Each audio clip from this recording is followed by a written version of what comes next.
Good evening, everybody, and welcome to Living Manna. Hi, guys. I'm Dave Sains, Senior Shepherd here at LMC.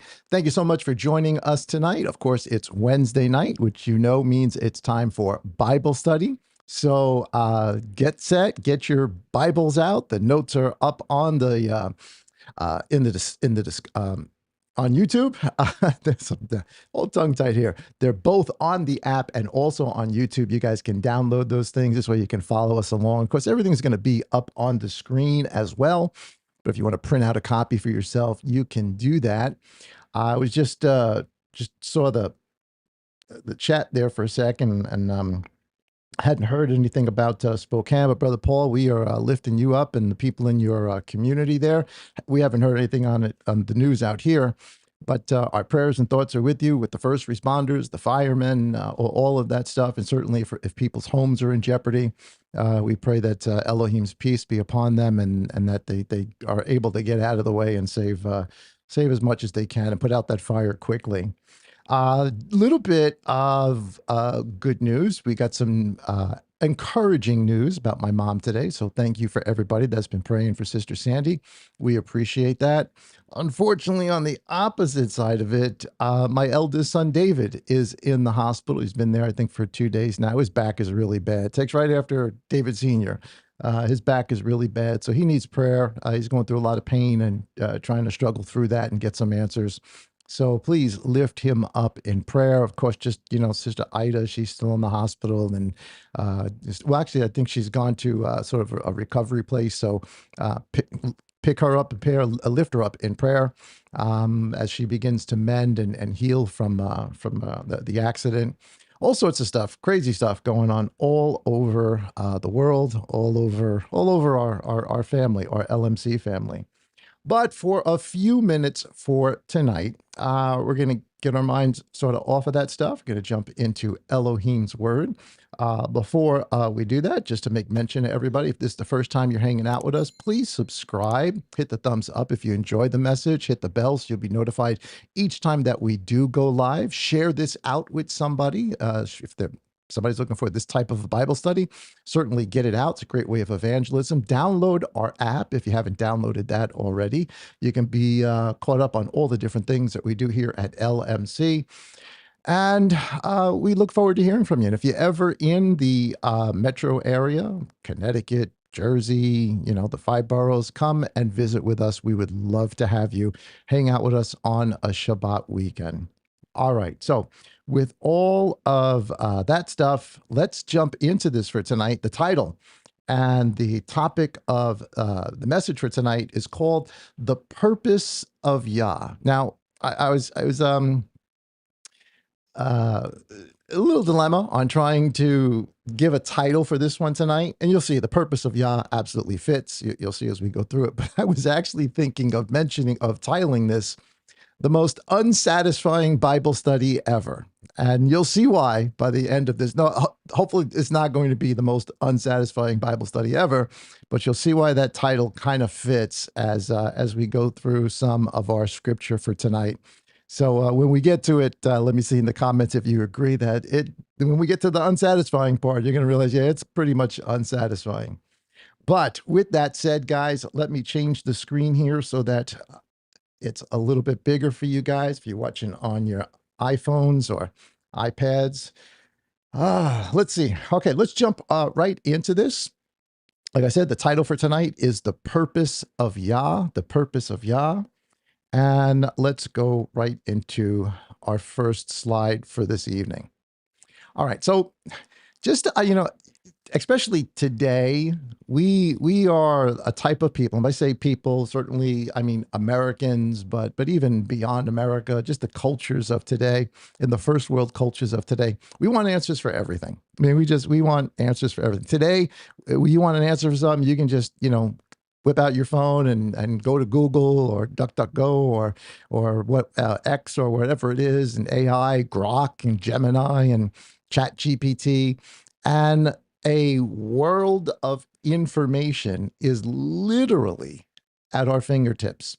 And I think that's a good thing. I think that's a good thing that we want answers. Even preaching today is not like it was in in years past, and certainly in decades and hundreds of years past, because basically the priest, the preacher, the pastor, the rabbi, whoever it was, would get up there and give their sermon, their teaching, whatever it was, and nobody was fact checking them. Nobody could really go back. There was a time that people didn't even have Bibles in their hands. It was whatever the priest said is what the priest said. Whatever the rabbi said is what the rabbi said. This was true of ancient Israel. This was true of Israel even over the last 2,000 years, and certainly true of the Gentile believers, the Christendom, the church world, for a long, long time. But not so much today. Today, because of all the technology right at our fingers, people get fact-checked all the time. And people make mistakes all the time. Everybody does. Every message I do, I make a mistake. I'm going to misquote a verse. I'm going to say something out of order. That's just a human thing.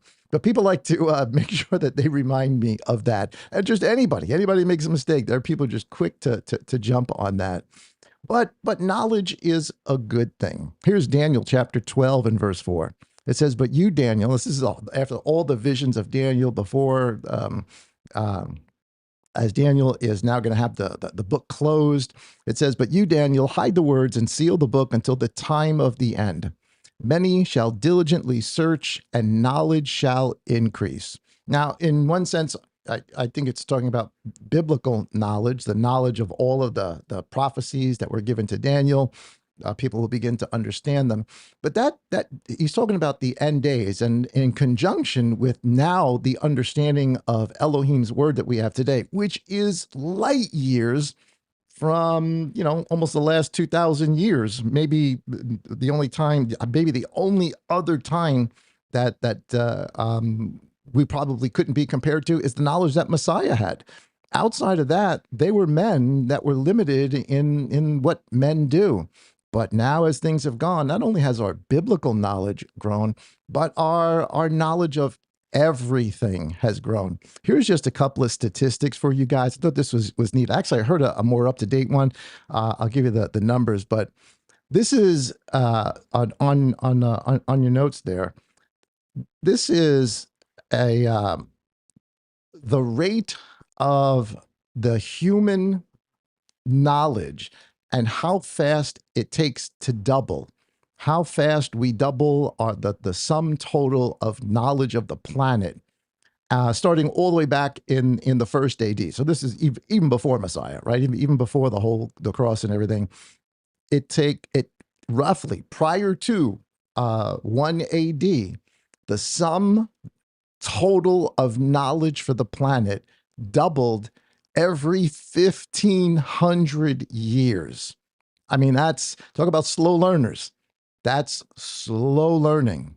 And then around 1500 AD. So that remains pretty consistent around, all the way up to about 1500. So you're talking about the first century church, second century, the beginning of the Roman Catholicism, the beginning of Constantine, all the way up to the beginning of the Crusades.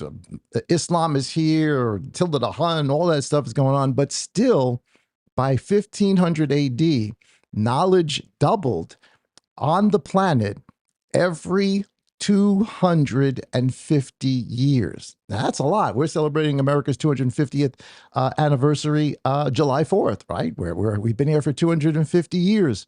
It used to be that the knowledge of the planet doubled every 250 years. And then from around 1900, it doubled every 100 years. Now you got, we've got the invention of the steam engine, and eventually automobile, gasoline, all of that kind of stuff. Diesel fuel comes into play. The Industrial Revolution is now in full swing.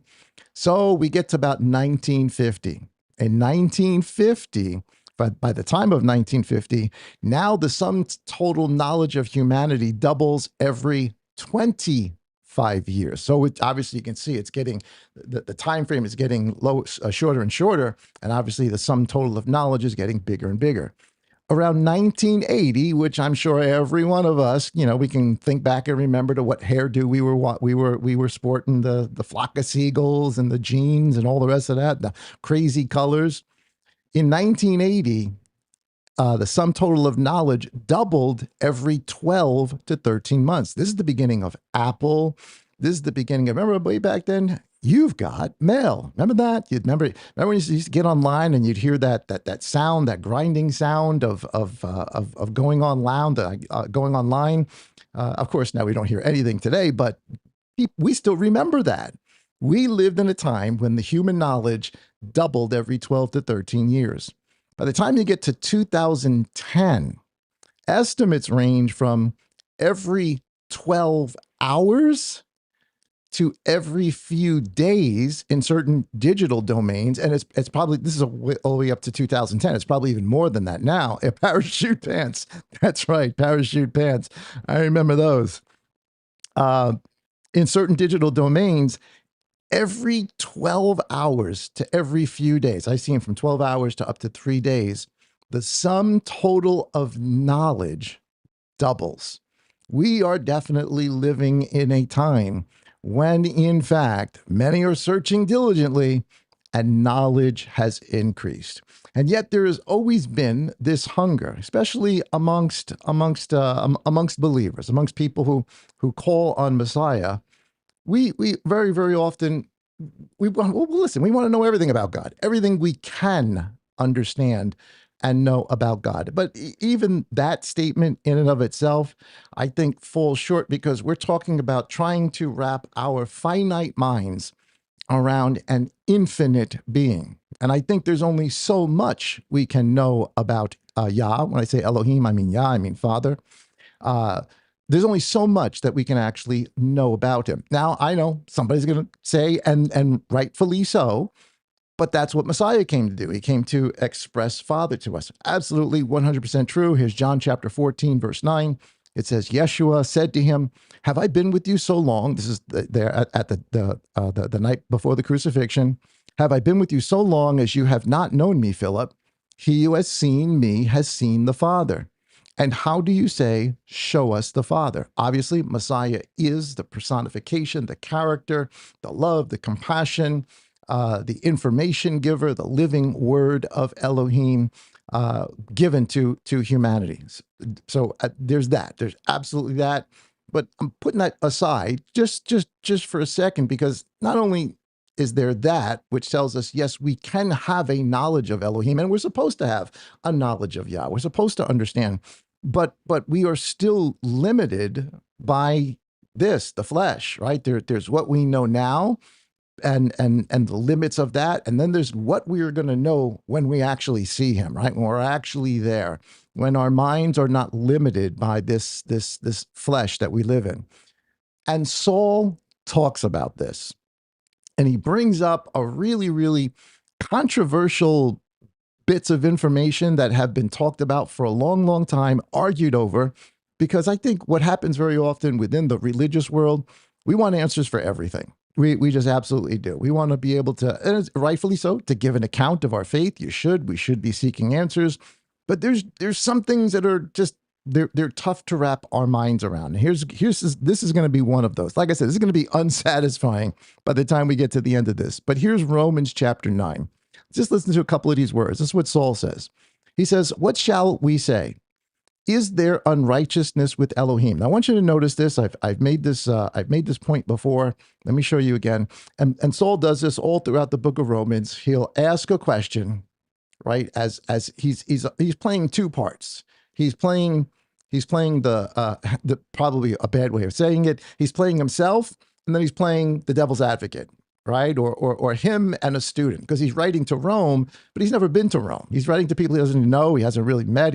That's not the congregation he started. It's full of Jews, it's full of Gentiles, so he's talking to both of them. So he's not necessarily writing to one individual, so he sort of takes both sides of the street here, and he's telling us what he wants to tell us. And then when he wants that opposite view, that contrary view, that, like I said, the devil's advocate sentence, he says things like this. He'll ask his own question as though he were someone else asking the question. And he says, what then shall we say? Is there unrighteousness with Elohim? And the question is, why would he even say that? Is there unrighteousness with Elohim? And of course, the answer is, let it not be. But you got to understand the context as to why he's asking this question. And then he gives this as an example. For he says to Moses, I shall favor whomever I favor, and I shall have compassion on whomever I have compassion.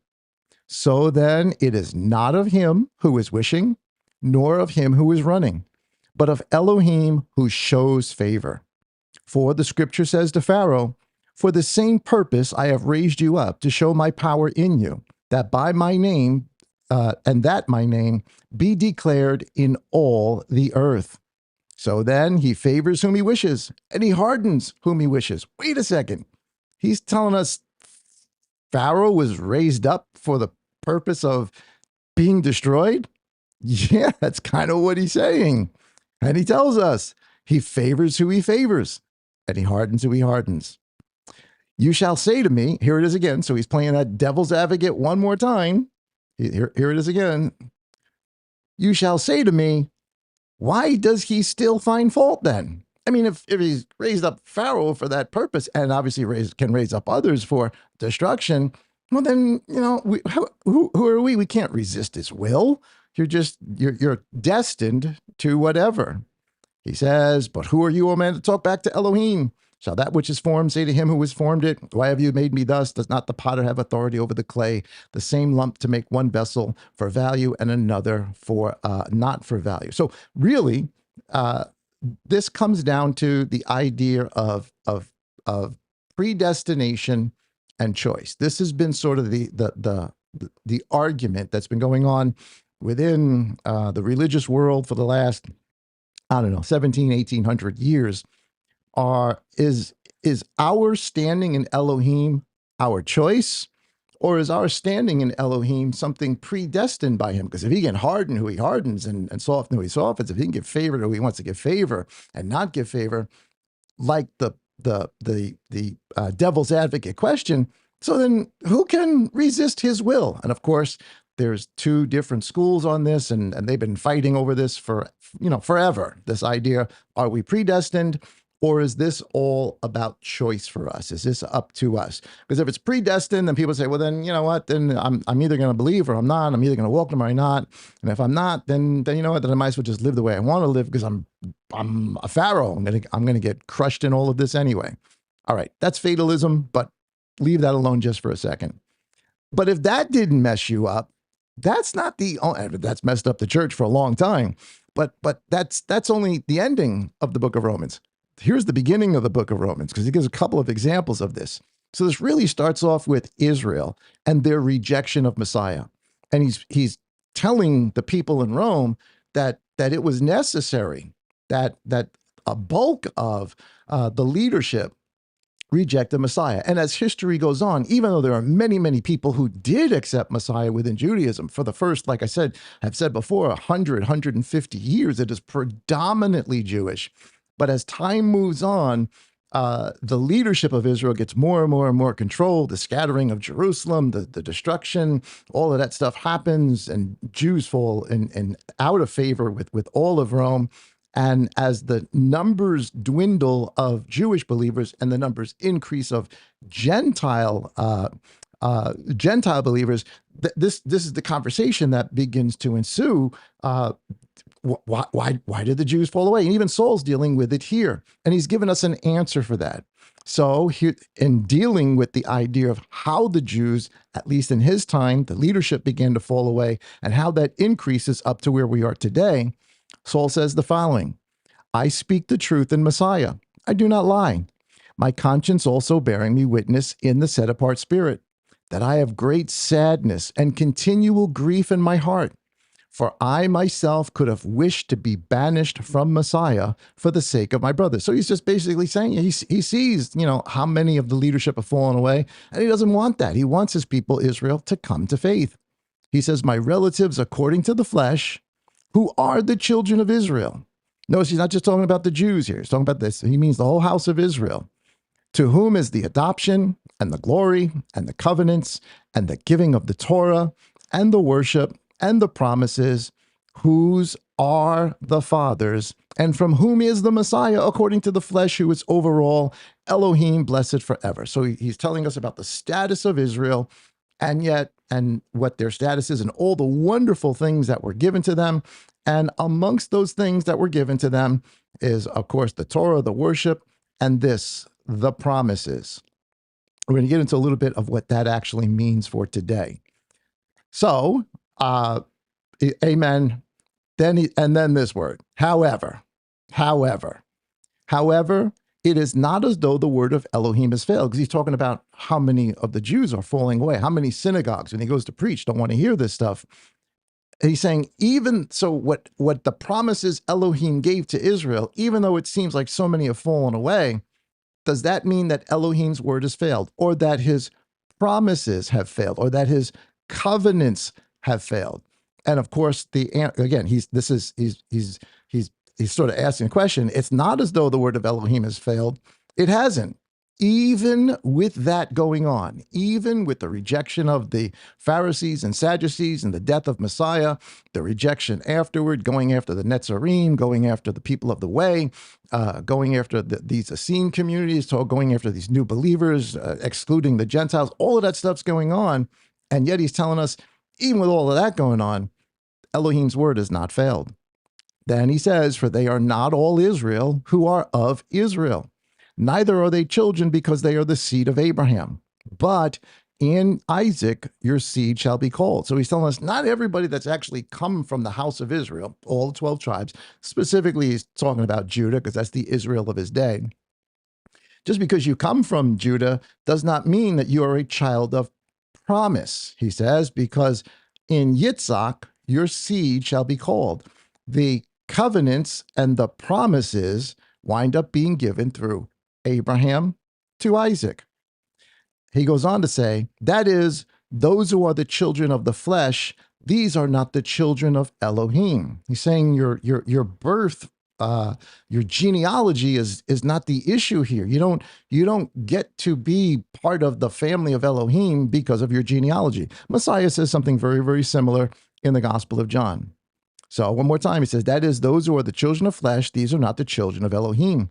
But the children of the promise, here it is again, the promise, they received the promises, they received the covenants, but the children of the promise are reckoned as the seed, are thought of as the seed. So he's telling us, even though all these people are in the house of Israel, some of them are children of promise, some of them are not.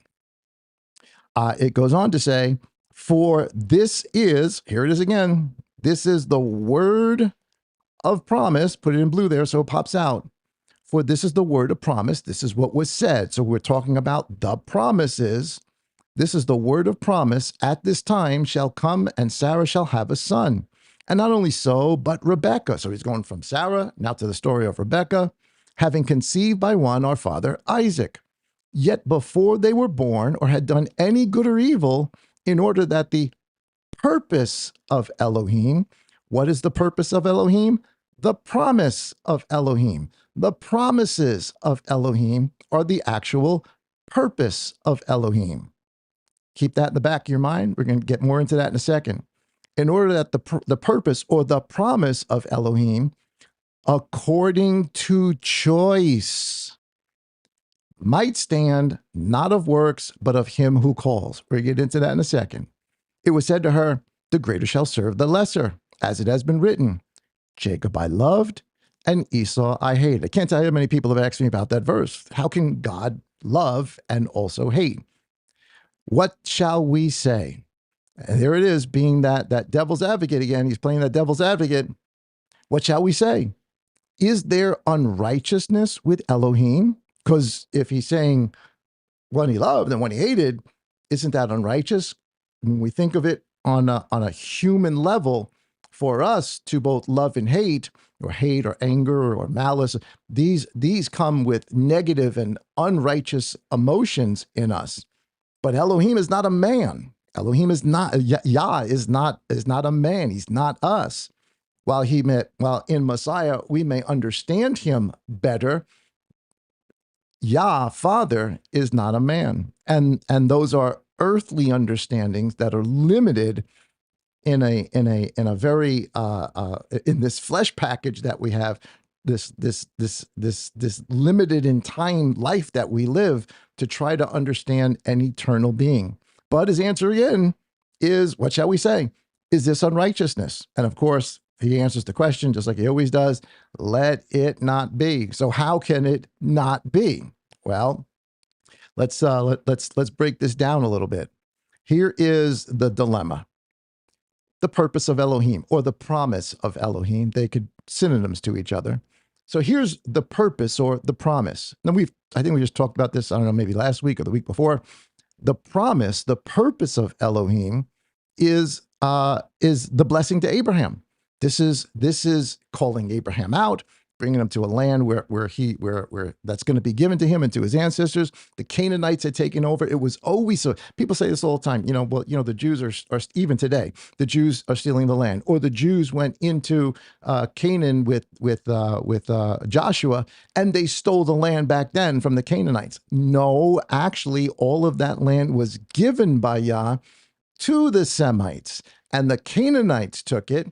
And now Elohim is bringing his people back and giving it to the house of Israel. Just so if you ever get that question from somebody, because that's what some people who do today, talking about, Israel and the land and everything, how bad and how evil. And Yah's going to do his thing and he's going to make everything right in his time. But no, they never stole the land. It was given to them by Yah. It belonged to the Semites. That is who Elohim gave it. Go back to the genealogies and you can see all of that. But the blessing or the promise was given to Abraham and to his seed, which we now know is Israel, and to the nations. So when we're reading about the promises were given, he's talking about the promises given to Abraham, and then to Isaac, and then to Jacob.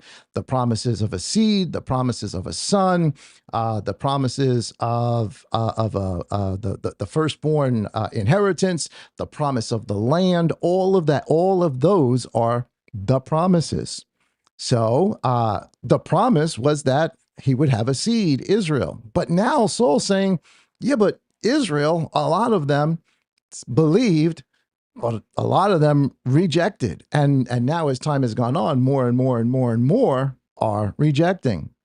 So he tells us that even though that's true, the purpose of Elohim has not stopped. Even though they killed Messiah, the purpose of Elohim has not stopped. Even though they killed the apostles, many of them, the purpose of Elohim does not stop. In Isaac, he says, Yah chose Isaac over Ishmael. So here's where this idea of predestination or choice comes in. Is it Elohim's choice or is it our choice? If it's Elohim's choice, it's predestination. If it's our choice, well, then it's choice. Which one is it? That's what's the knowledge? How do we understand him? Well, you all know the story of Isaac and Ishmael. We'll get into that for a second.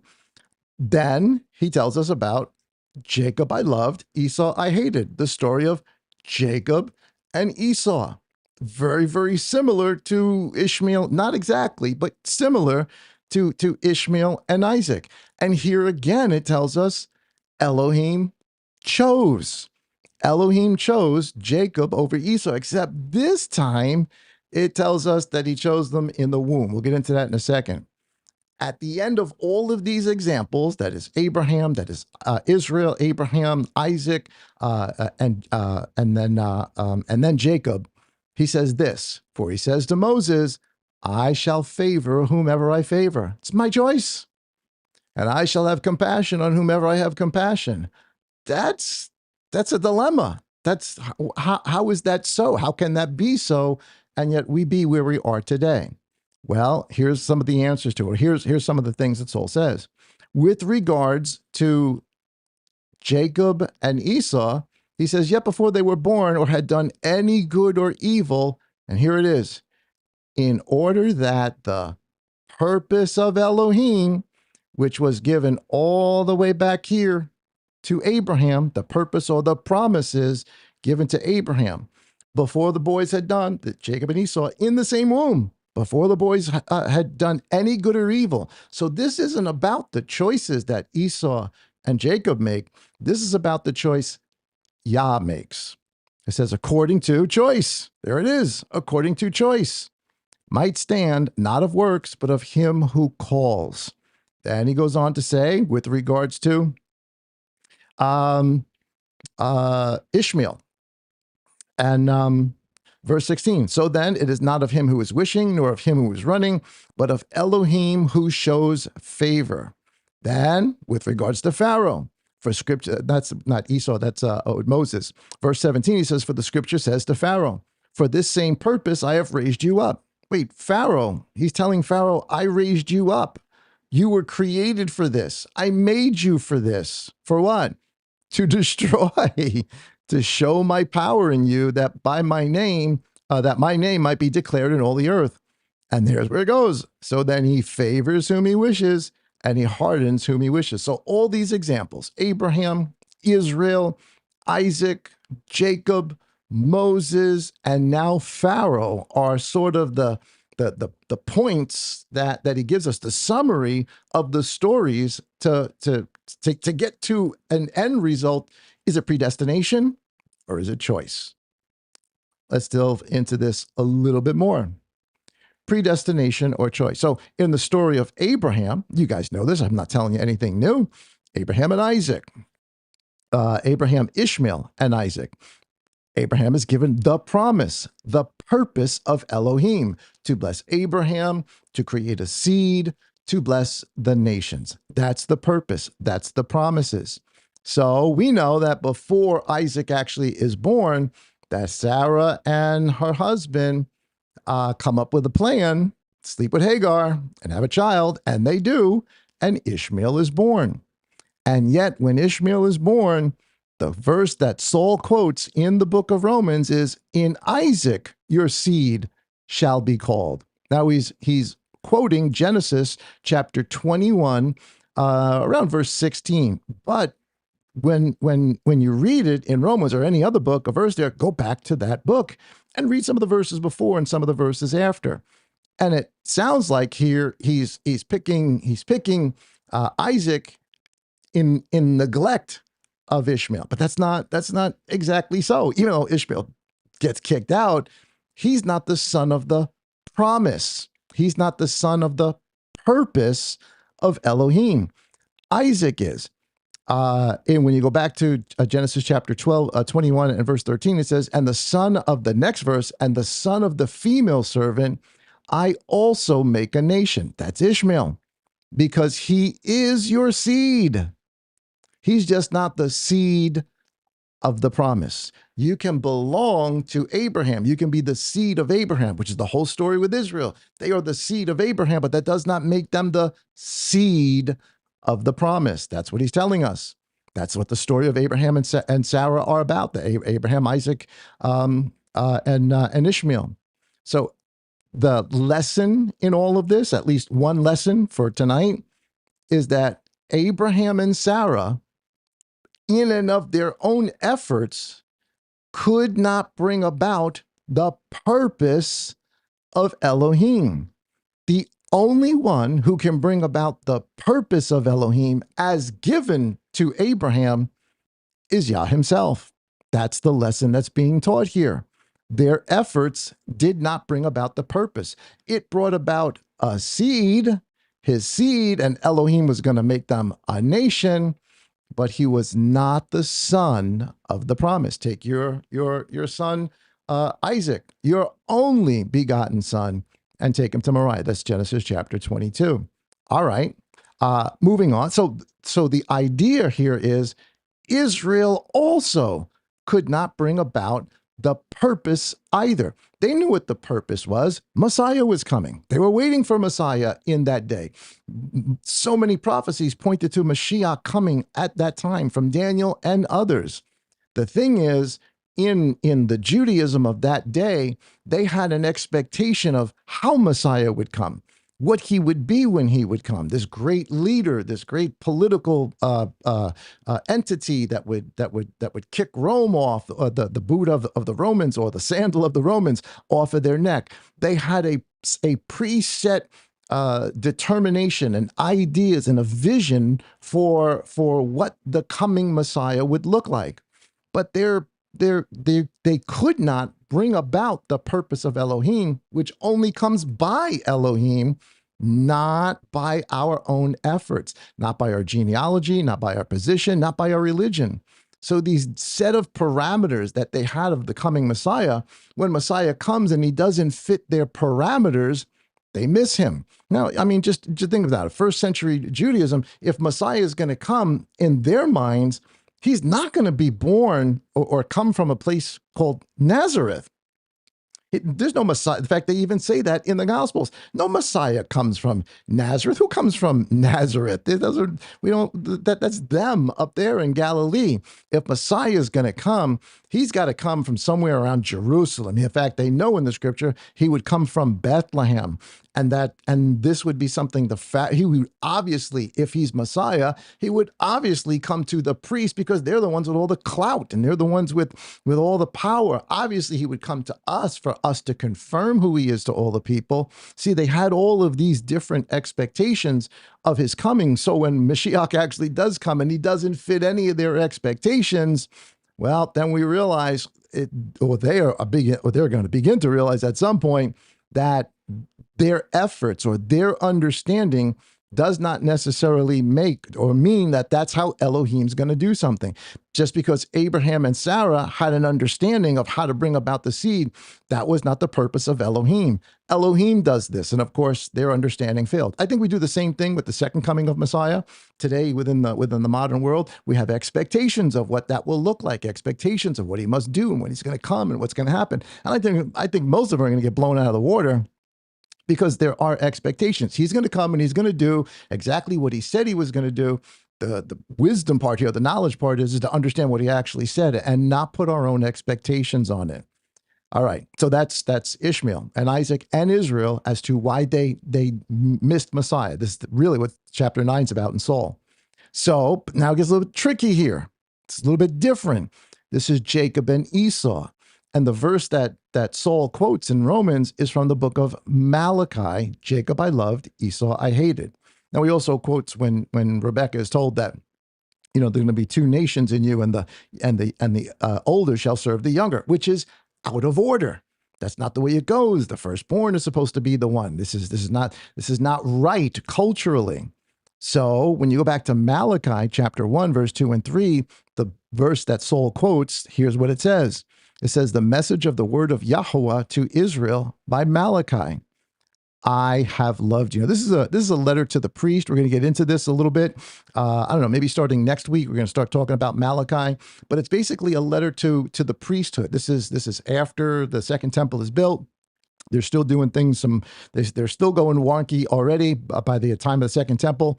So Malachi, the last prophet there, begins to rebuke them and instruct them and call them to come back, and we'll get all into that. But he starts off talking to the priesthood, to Levi, and he says, who is obviously a seed of Jacob, this is the message of Yahweh. I have loved you. So even though they're messed up, even though there's going to be a message of rebuke from chapter 1 all the way to the end, Elohim starts off, Yah starts off with, I have loved you, which is a wonderful thing, wonderful thing. But again, we're going to talk about love, anger, and all the rest of that, but love, amazing thing.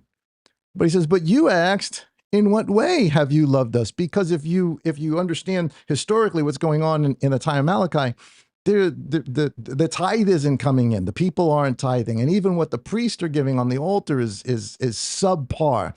And the crops aren't growing, and the locusts are eating them, and time isn't good. That physical blessing, we say blessing, we're thinking about things, cars and houses and all the rest of that.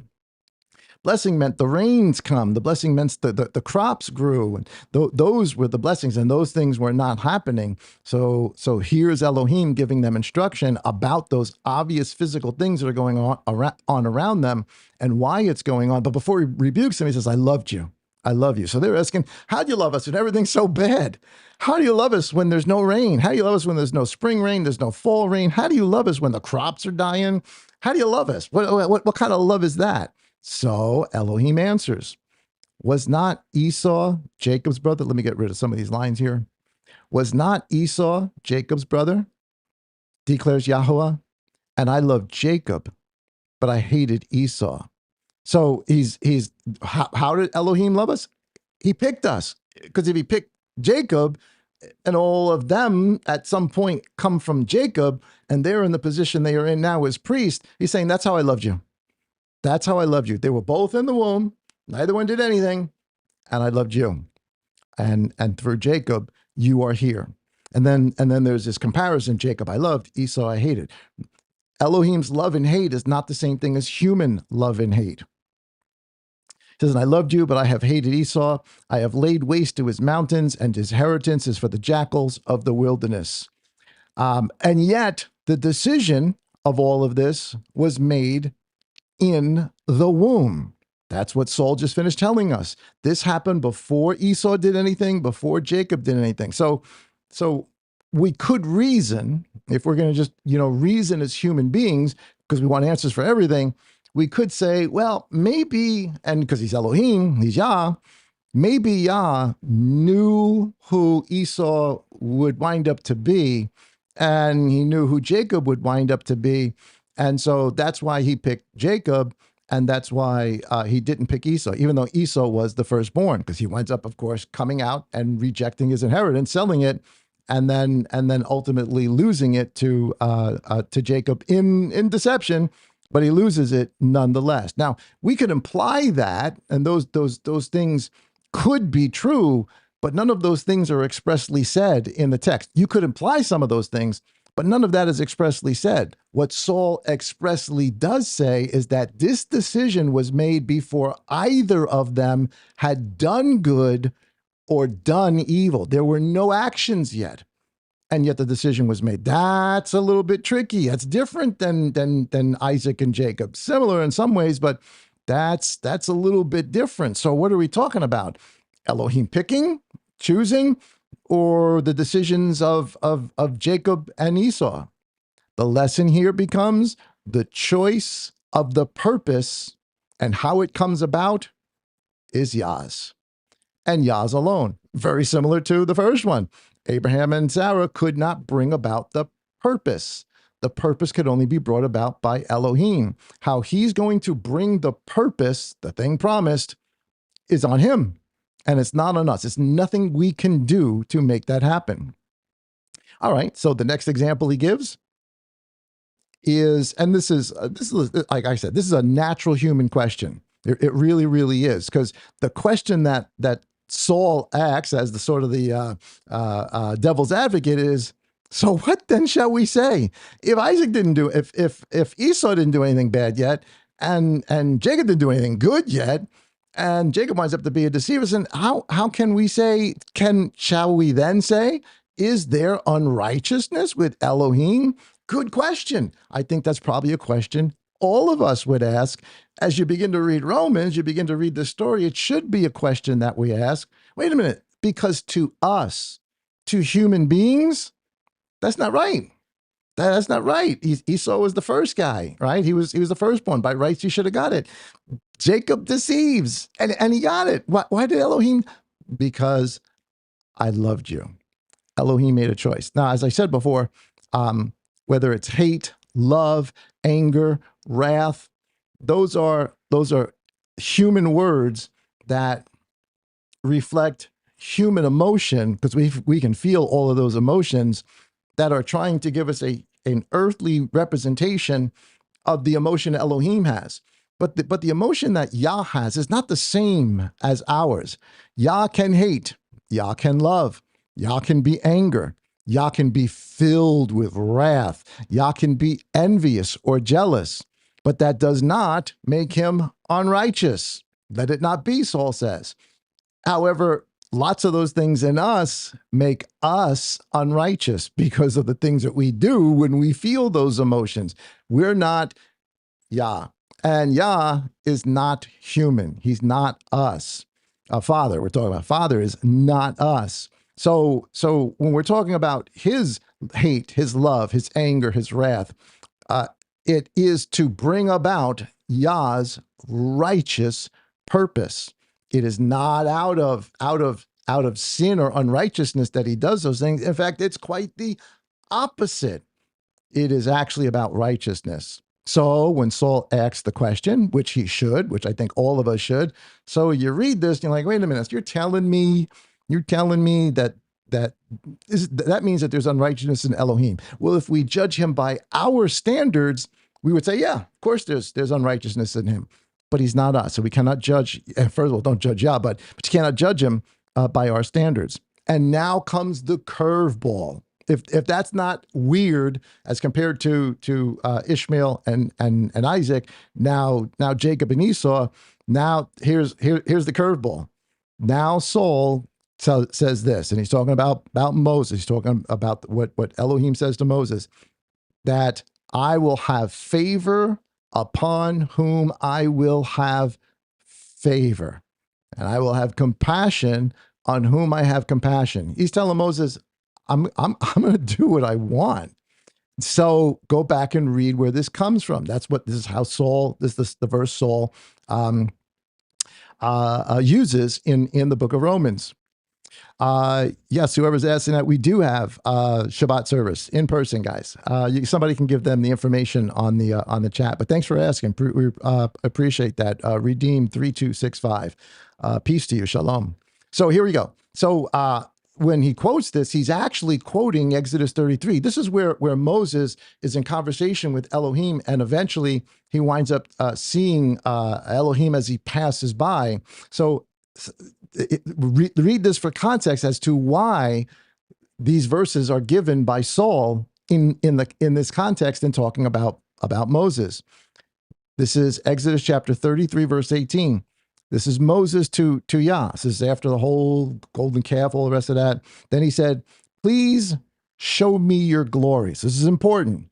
Moses is asking to see your glory.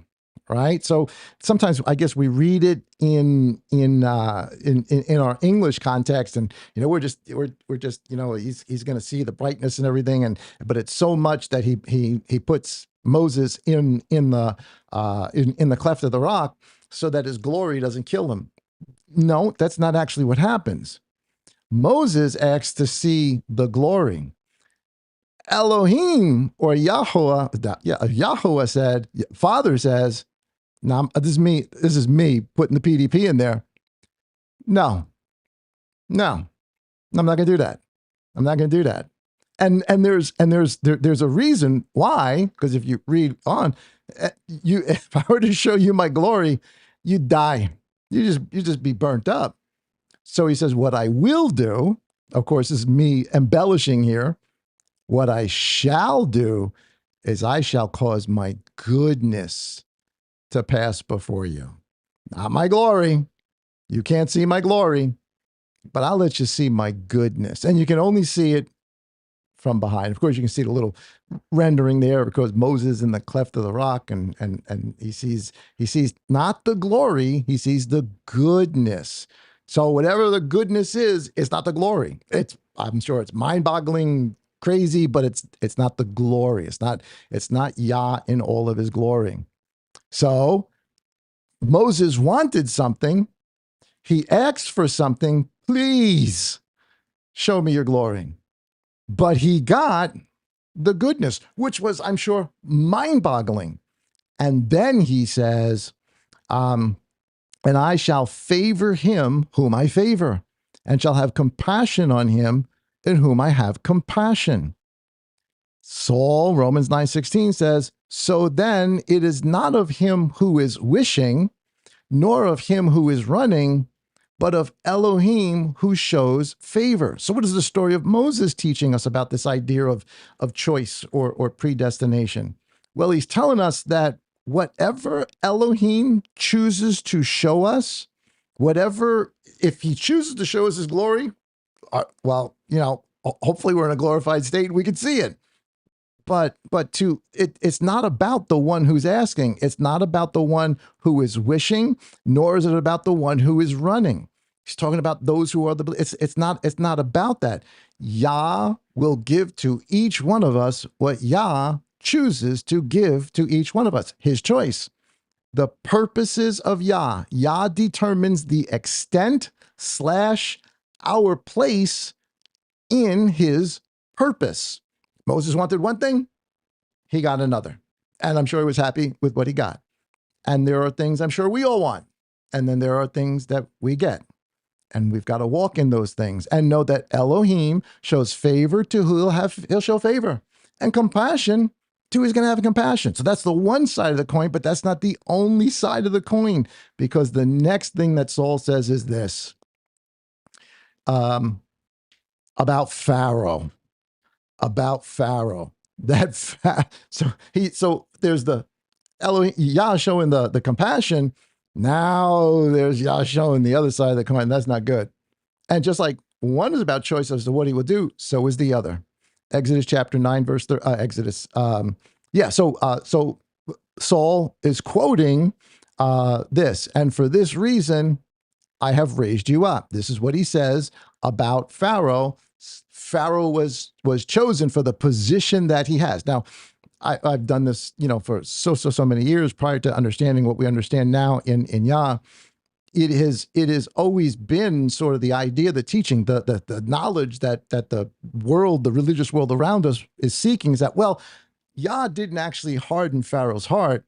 Pharaoh hardened his heart first, right? And so then we can wrap our minds around and say, okay, so now we can justify, since Pharaoh hardened his heart first, then we can sort of in our minds wrap it around and wrap it in our own sort of moral bubble there and say, okay, now I can understand why Yah would then harden his heart. Except that's not what Saul says. Well, that's not what was said to Moses, and that Saul is quoting. He's telling us, for this reason, for the reason of letting all these plagues and the destruction and the horror and the death, I raised you up for this. That's not the same thing as, well, Pharaoh hardened his heart first, and then Yah did. No, this is a Jacob and Esau thing. This is a decision that was already made. This was a vessel. So he's going to have compassion on whom he has compassion, but he's also going to have vessels of dishonor, and that he's going to use for other things. So let's read this in context, because we're reading only this part of the verse that I've highlighted there in orange when we're reading Romans. But when you go back to Exodus chapter 9, here's what actually gets said. It says, and Yahweh said to Moshe, rise early in the morning and stand before Pharaoh and say to him, thus says Yahweh Elohim of the Hebrews, let my people go, that they serve me. For at this time I am sending all my plagues unto your heart, and I am sending and on your servants and on your people, so that you know there is no one like me in all the earth. Now, look at this. Now, if I had stretched out my hand and struck you and your people with pestilence, then you would have been cut off from the earth. You understand what was just said here. Pharaoh saying, I could have killed you a long time ago.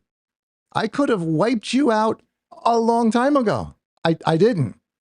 I didn't. So it's not about, okay, Pharaoh hardened his heart and then Yah just sort of used that as an occasion. No, this was always going to happen. And as a matter of fact, what Elohim's saying is, I held back. I could have wiped you out and wiped out all of your people so long ago. And for this reason, I have raised you up, in order to show you my power and in order to declare my name in all the earth. Yah preserves Pharaoh, that Pharaoh, for this moment. Regardless of what decisions Pharaoh made, and obviously he compounds the thing as time goes on, what Saul is telling us is Yah rose him up for this, raised him up, allowed him to become Pharaoh, allowed him to the position that he's in, as he has with many, many other kings, many, many other nations. And even today, all around us, say, well, how can these horrible, evil nations, come around us? How can they do what they're doing in Persia, in Iran?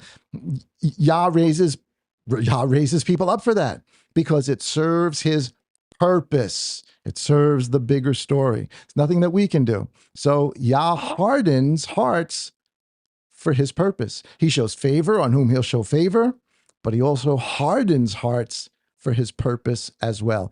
Everything is for his purpose. All of it is for his purpose.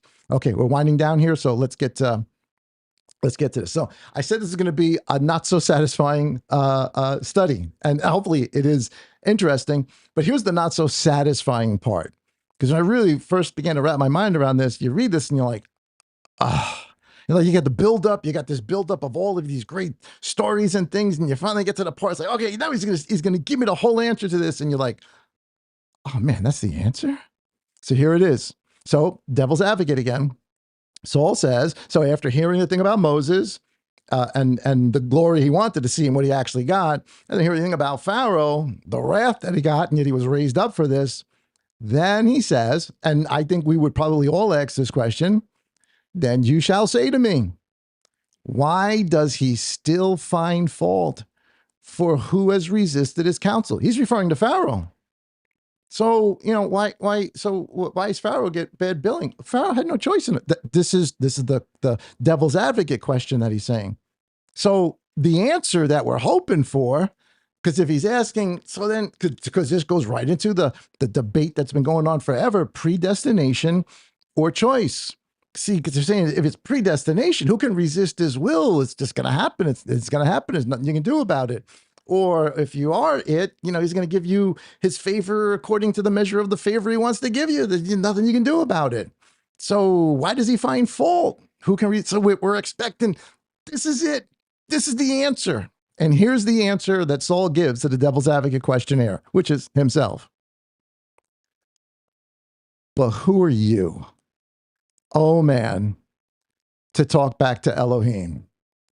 That is so deflating. I was expecting like, this is why. His answer is actually, who do you think you are? Who do you think you are to question Yah? We all do. We all have, and throughout the whole history, because we want to know everything. And Saul's answer, he doesn't even give us, at least here, he doesn't give us a satisfying answer. It's very dissatisfying. Who are you to talk back to Elohim? And then he compounds it and he says, shall that which is formed say to him who formed it, why have you made me like this? Does not the potter have authority over the clay from the same lump to make one vessel of value and another not for value? Again, you would say, yeah, but then what's the use of it all? You've got life. You're living. The potter gave you existence, and he's made you part of his entire purpose. Now, maybe from our earthly position, because we want to wrap our minds around everything, we could say, well, maybe Elohim knew that Pharaoh's heart would be that way the whole time. Again, we would be assuming that, and you could assume that, but that's not expressly said in the text. What is being said here expressly in the text is, who are you to even ask a question like that? You're the clay, he's the potter. He's going to make us into what he wants to make us into. That's really the answer. And I know even that's unsatisfying. That's not a church answer. That's not a Christian answer. We want a neat little packaged God that does and works and you know, he's always going to be consistent in all the things he does. And here's Saul telling us, yo, who are you? Who are you? You're clay. Rather be happy that you are a vessel of honor, is what he's saying, than trying to wrap your mind around this whole thing. He goes on. Verse 22. So here he does sort of give more of an answer to this, but it's not the answer we're necessarily looking for here as the explanation. He gives us the causality. He's not giving us the explanation of the decision of Elohim. He's giving us the causality of the decision of Elohim. I hope that makes sense to everybody, right? So he's not telling us what happens before Elohim makes the choice to do whatever he does. He's telling us what the product is. He's telling us what the purpose is, what the promise is. And here's the purpose. And if Elohim, desiring to show wrath and to make his power known, remember, Elohim's emotions are not like ours. This is not an unrighteous wrath. This is a wrath to bring about his purpose. And if Elohim, desiring to show wrath and to make his power known, with much patience, tolerated the vessels of wrath. Pharaoh, I could have killed you a long time ago. I didn't. That are prepared for destruction, and he might make known the riches of his glory on vessels of compassion. So the whole Egypt story, Pharaoh's raised up for this to do what? To show compassion on Israel. Without the one, there is not the other. There is no purpose without the two of them. That's what he's saying here. So he's telling us the causality of it all, not the prerequisite of it all, but what actually happens. The final product of this is he showed destruction to one, but he showed vessels of compassion, which he had prepared beforehand for glory. Oh boy. So it is predestination then, right? It's all predestination. No, don't jump on the side here. Don't get churchy. Don't jump on the side here. Let's finish reading. And he says in Hosea 2, I shall call, so I'm sorry, I skipped a little bit there. He says, beforehand for glory, even whom he called, not only of the Jews, but also of the nations. So this is something that's being applied to all humanity.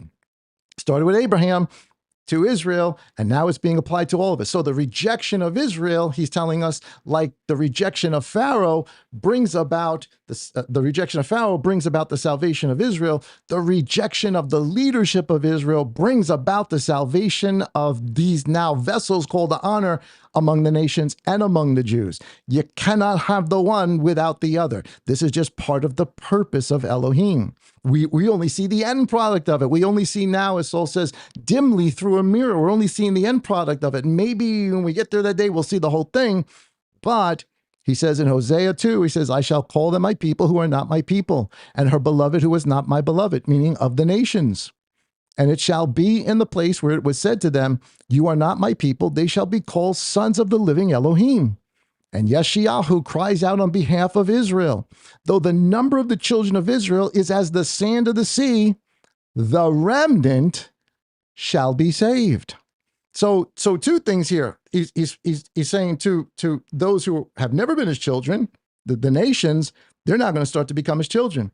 And to those who had all the promises and everything, even though they had the genealogy, even though they tried to make it work out for themselves, like Abraham did, their birthright really didn't mean anything. Like in Jacob and Esau, none of that. It's about the purpose of Elohim. So it's not about the great number of children as the sand of the sea. It's about the remnant that shall be saved of Israel, of Judah, and of the nations, which also represents, of course, the northern house as well. But that's another message for another day. So ultimately, what's the answer here? Because I know we want neat little stories, right? So what really is the answer there? Is it predestination, or is it choice? And the thing that I don't know why we haven't thought of this before, but I think the honest answer to this is two things can be true at the same time. Because there is what happens on that part of eternity, of the place where Yah is, and there is that which happens here where we are. And two things can be absolutely true at the same time. Elohim can pick and choose and raise up one for this and raise up one. All we don't see the background reason why. All we see is the product of it. And since we don't have the whole story, we're trying to make a moral judgment on something to which we just don't know all the facts. All we know is that the purpose of Elohim is being completed. And we're on the side of the purpose of it. So is there predestination in all of this? Absolutely. But is there choice in all of this as well? Yes, because I heard the call. You heard the call. You and I received the wedding invitation. You and I responded to the wedding, but we're on this side of that whole eternal coin, right? The temporal side, not the eternal side.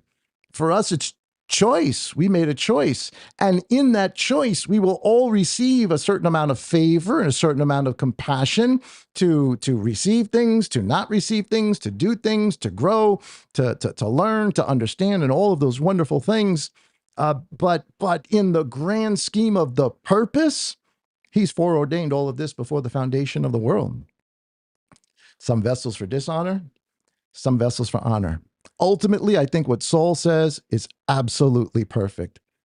A, who are you? Who are we? Who am I? But equally, though the clay, be careful telling the potter, why'd you make me this way? What it really should be is thank you. Thank you that I am part of the purpose, that I am part of the promise. And then be the best vessel of honor that you could be. All right, guys. That's our study for tonight. I hope that you guys enjoy that. That is the purpose of Yah. Just a little study there in the book of Romans. We're getting ready, like I said, we're going to get into the book of Malachi at some point. I'm just trying to figure out how to actually do that. But I hope that you guys enjoyed that. Don't forget to join us. There's no Hidden Manna this Friday. We'll probably come back in just as the fall is starting again. But of course, we do have our Shabbat service, 10:30 a.m. We'd love to see you guys. Come visit with us. We'd love to have you. If you're in the area, come visit with us. And well, of course, we do our Wednesday studies. And each morning there is a devotional called Morning Manna. You can join us in Morning Manna. Just a little 5-minute devotional just to get your day started, get your mind thinking about Elohim as the day goes on. So join us for that as well. In the meantime, guys, have a wonderful, wonderful evening out there. Thank you for praying for Mom. I sincerely appreciate it. Pray for Dave too, of course, Grandma Ida, Jim, so many, Barbara, she still needs prayer. So many people out there really, really hurting and going through it. And that's another question. So people ask that question, why do people go through bad things? I don't know. I don't know. Sometimes it's the things we do. Sometimes it's got nothing to do with what we do. But no matter what, the purpose of Elohim is going to come out in our lives. Amen? Amen. All right, guys. Thank you so much for hanging out with me. Have an awesome, awesome rest of the evening, and we'll see you on Shabbat.